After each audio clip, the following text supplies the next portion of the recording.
అరుణా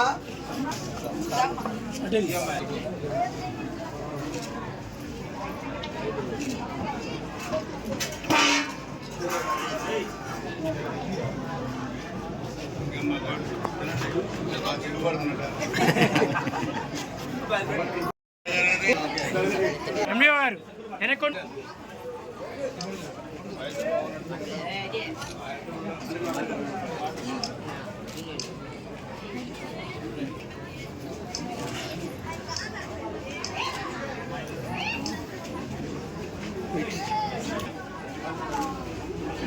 నా వాటర్ బాటిల్కి తర్వాత పెట్టి ఏమండి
చేది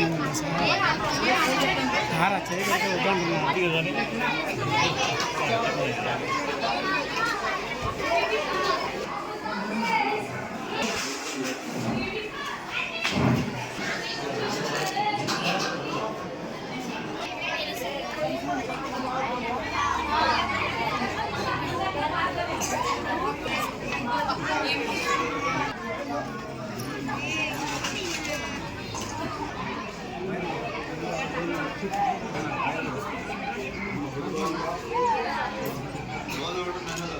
రోజు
ఓకే ఓకే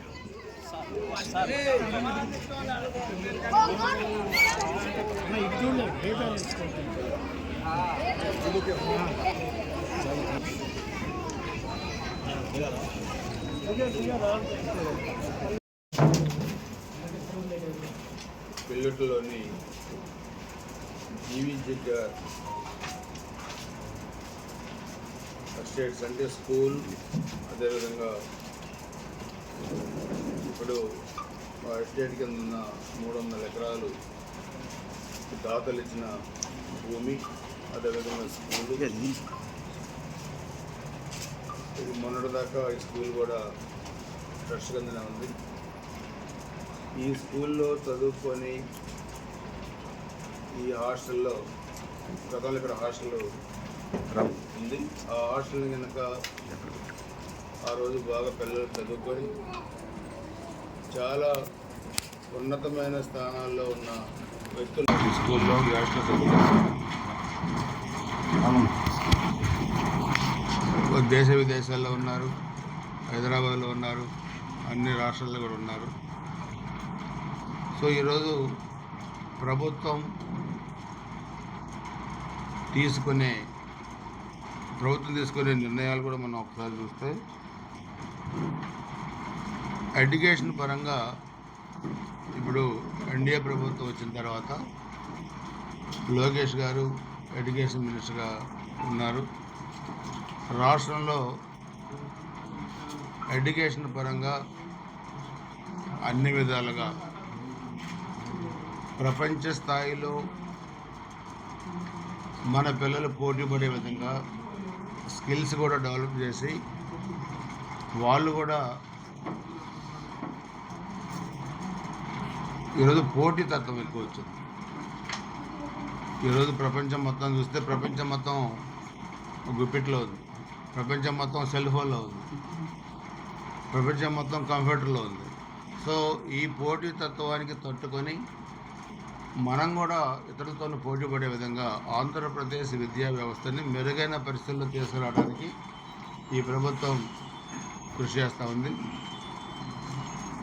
లోకేష్ గారి నాయకత్వంలో ముఖ్యమంత్రిగా చంద్రబాబు నాయుడు గారు, అదేవిధంగా ఉప ముఖ్యమంత్రి పవన్ కళ్యాణ్ గారు, భారతీయ జనతా పార్టీ, ఎన్డీఏ ప్రభుత్వం కలిసి ఈ ప్రభుత్వంలో ఒక మంచి నిర్ణయాత్మకమైన పనులు కూడా చేపట్టారు. సో దానిలో ఎక్కడెక్కడైతే హై స్కూల్స్ కానీ ఎలిమెంటరీ స్కూల్స్ కానీ ఇవన్నీ ఉన్నాయో వాటికి ఇన్ఫ్రాస్ట్రక్చర్ ఒకటి డెవలప్ చేసే దాంట్లో ఈ ప్రభుత్వం కంకణం కట్టుకుంది. రంగులేసి నాడు నేడు అంటాం కాదు ఈ ప్రభుత్వ నిర్ణయం. కొత్త బిల్డింగులు కట్టాలి, అదేవిధంగా టీచర్స్ కూడా ఫుల్ ఫ్లెడ్జ్గా టీచర్స్ ఉండాలి, అన్ని విధాలుగా కూడా డెవలప్ చేయాలి. ఈరోజు ఈ స్కూలు నేను 94లో ఎమ్మెల్యేగా ఉన్నప్పుడు ఆ రోజు ధనంజయ రెడ్డి గారి నాన్నగారు ఆంజనేయ రెడ్డి గారు వారితో కూడా నేను ఈ స్కూల్లో అనేక కార్యక్రమాల్లో నేను పాల్గొన్నాను.